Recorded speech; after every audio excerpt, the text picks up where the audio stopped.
حضرت ابن عباس رضی اللہ تعالی عنہ سے مروی ہے کہ نبی کریم صلی اللہ علیہ وآلہ وسلم نے فرمایا، یہ عظیم تصویر جبرائیل کی ہے جو سکرات الموت یعنی موت کے وقت کی سختیوں سے نجات ملتی ہے۔ فرمایا، بندہ گنہگار ہو اللہ تعالیٰ اس کے لیے مغفرت کے دروازے کھول دیتا ہے۔ قبر کے عذاب کے آگے یہ کلمات ڈھال ہیں اور توحید کے یہ کلمات جہنم کی آگ سے بچانے کا ذریعہ ہیں۔ جو لوگ اللہ کی توحید پر ثابت قدم رہتے ہیں، اللہ تعالیٰ ان کے لیے پل صراط کو آسان فرما دیتا ہے۔ یہ کلمات قیامت کے دن میزان میں وزن بڑھانے کا سبب بنیں گے، کیونکہ توحید سب سے افضل ہے۔ یہ مختصر عظیم دعا بندے کے لیے دنیا و آخرت میں کامیابی کا ذریعہ ہے۔ وہ کلمات یہ ہیں: بسم اللہ الرحمن الرحیم، السلام علیکم ورحمۃ اللہ۔ محترم ناظرین، حضرت ابو ہریرہ رضی اللہ تعالی عنہ روایت کرتے ہیں کہ رسول پاک صلی اللہ علیہ وآلہ وسلم، جن کے صدقے یہ کائنات تخلیق کی گئی، نے ارشاد فرمایا کہ قیامت کے دن 3 ایسے بد نصیب افراد ہوں گے جن سے اللہ رب العزت نہ تو کلام فرمائے گا، نہ ہی ان پر اپنی رحمت بھری نگاہ ڈالے گا، اور نہ ہی ان کے چہروں کی طرف دیکھے گا، بلکہ ان کے لیے درد و عذاب سے بھرپور ایک ایسا انجام مقدر ہوگا جس کی شدت اور ہولناکی کا اندازہ دنیا میں رہتے ہوئے کوئی نہیں لگا سکتا۔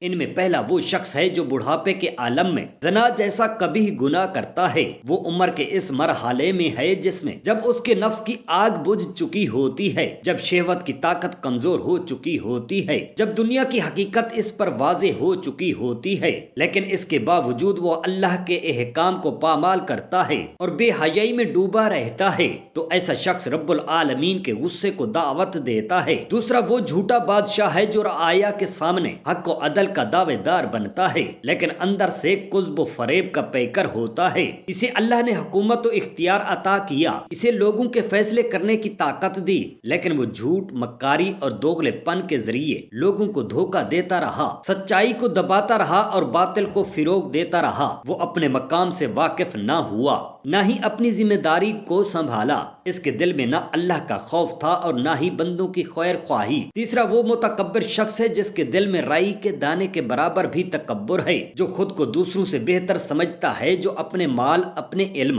اپنے حسب نسب یا اپنی طاقت پر گھمنڈ کرتا ہے، جو عاجزی اور انکساری کو کمزوری سمجھتا ہے۔ یہ وہ گناہ ہے جس نے شیطان کو ملعون کیا، جس نے ابلیس کو جنت سے نکالا اور جو آج بھی بندوں کو اللہ سے دور کرنے کا سب سے بڑا ہتھیار ہے۔ ایسا متکبر شخص قیامت کے دن اللہ کی رحمت سے محروم ہوگا۔ چوتھا وہ نوجوان حکمران یا صاحب اختیار شخص ہے جسے اللہ تعالیٰ نے جوانی کی قوت، ذہانت، اختیار اور زمین پر حکومت عطا کی تاکہ وہ عدل و انصاف سے کام لے، اللہ کے بندوں کے درمیان حق و مساوات کا پرچم بلند کرے، مظلوموں کی داد رسی کرے، یتیموں اور مسکینوں کا سہارا بنے۔ لیکن اس نے ان نعمتوں کو اللہ کی نافرمانی میں استعمال کیا، وہ زمین پر اکڑ کر چلا، وہ ظالم بن گیا، وہ اپنے اقتدار میں بدمست ہو کر لوگوں کو ذلیل کرتا رہا، اللہ کی مخلوق کو دباتا رہا، اپنی کرسی کو دائمی سمجھ بیٹھا، اور سب سے بڑھ کر اس نے حقیقی بادشاہ یعنی اللہ سبحانہ و تعالی کو بھلا دیا۔ تو ایسے شخص سے اللہ شدید ناراض ہوتا ہے،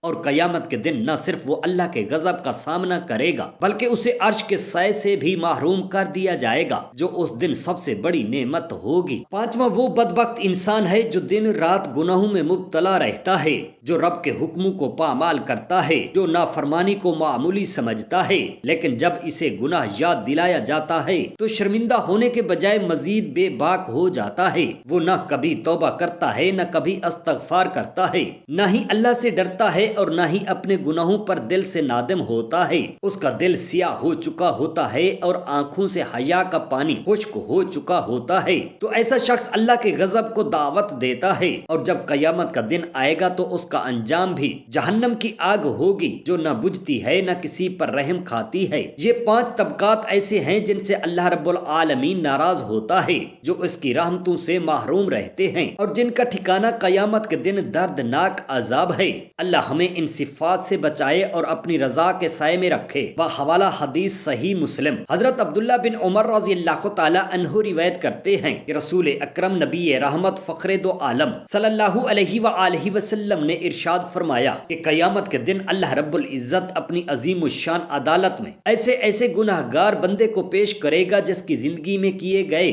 گناہوں کے 99 بڑے بڑے دفتر ہوں گے، اور ہر دفتر اتنا بڑا ہوگا کہ نگاہ جہاں تک جا سکتی ہے وہاں تک صرف اس کے گناہ ہی گناہ اور سیاہی پھیلی ہوئی نظر آئے گی۔ جب اس بندے کے اعمال سامنے رکھے جائیں گے تو اللہ سبحانہ و تعالی اس سے پوچھے گا، اے میرے بندے، کیا تم ان اعمال کا انکار کرتے ہو؟ تمہیں لگتا ہے ان گناہوں کو لکھنے والے فرشتوں نے کوئی زیادتی کی ہے؟ بندہ سراپے ندامت بن کر عرض کرے گا، نہیں مولا کریم، ان میں سے کسی بھی گناہ سے انکار نہیں، نہ ہی مجھے ان اعمال پر کوئی اعتراض ہے، میں انہیں تسلیم کرتا ہوں کہ جیسے میں نے کیا ویسے ہی لکھا گیا ہے، تیرے فرشتوں نے میرے ساتھ کوئی ناانصافی نہیں کی۔ پھر اللہ تعالیٰ اس سے فرمائے گا، تو کیا تیرے پاس کوئی عذر ہے، کوئی ایسی بات جسے بیان کر کے تو اپنے آپ کو بری کر سکے؟ بندہ آہ بھرتے ہوئے عرض کرے گا، نہیں میرے پروردگار، میرے پاس کوئی دلیل نہیں، کوئی حجت نہیں، نہ ہی کوئی عذر سوائے تیری رحمت کے۔ تب اللہ تعالیٰ جو کہ سب سے بڑھ کر عادل اور رحیم ہے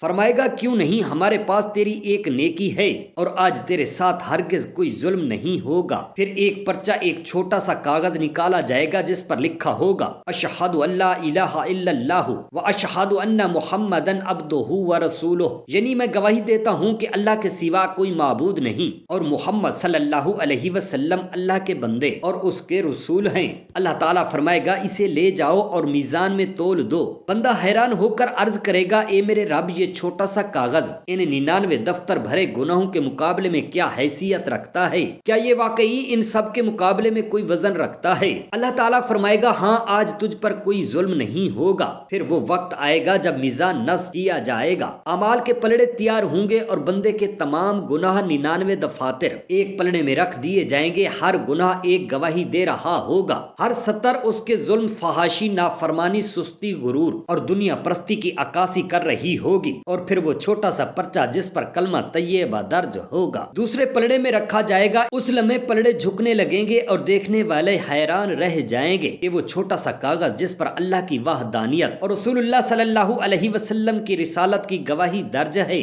وہ اتنا وزنی ہوگا کہ وہ پورا پلڑا جھک جائے گا اور گناہوں سے بھرا ہوا پلڑا اوپر اٹھ جائے گا۔ بندہ سجدے میں گرتے ہوئے عرض کرے گا، یا اللہ، کیا اس پرچے کی واقعی اتنی وقت تھی، اتنی قیمت تھی کہ یہ میری پوری زندگی کے گناہوں پر غالب آ گیا؟ تو اللہ سبحانہ و تعالی فرمائے گا، ہاں، اس لیے کہ اس پر جو لکھا گیا ہے وہ میرا کلمہ ہے، میرا نام ہے، میری وحدانیت کی شہادت ہے اور میرے محبوب محمد صلی اللہ علیہ وآلہ وسلم کی رسالت کی گواہی ہے، اور میری عزت، جلال اور عظمت کی قسم، کلمہ توحید اور رسالت سے زیادہ وزنی چیز کوئی نہیں، نہ آسمانوں میں، نہ زمینوں میں، نہ میزان میں۔ یہی وہ کلمہ ہے جو قبر میں روشنی بنے گا، یہی وہ کلمہ ہے جو پل صراط پر چراغ بنے گا، اور یہی وہ کلمہ ہے جو قیامت کے دن شفاعت کی بنیاد رکھے گا۔ اللہ ہمیں بھی اس کلمے کو دل سے قبول کرنے، اس پر مرنے اور اسی پر زندہ رہنے کی توفیق عطا فرمائے۔ حضرت ابن عباس رضی اللہ تعالی عنہ سے مروی ہے کہ نبی کریم صلی اللہ علیہ وآلہ وسلم نے فرمایا، یہ عظیم الفاظ اللہ کی توحید، اس کی عظمت اور اس کی بادشاہت کو بیان کرتے ہیں۔ نزا کی تکلیف، سکرات الموت یعنی موت کے وقت کی سختیوں میں ان کلمات کا پڑھنا دل کو سکون دیتا ہے اور موت آسان ہو جاتی ہے، قبر کے عذاب سے حفاظت کا ذریعہ ہے۔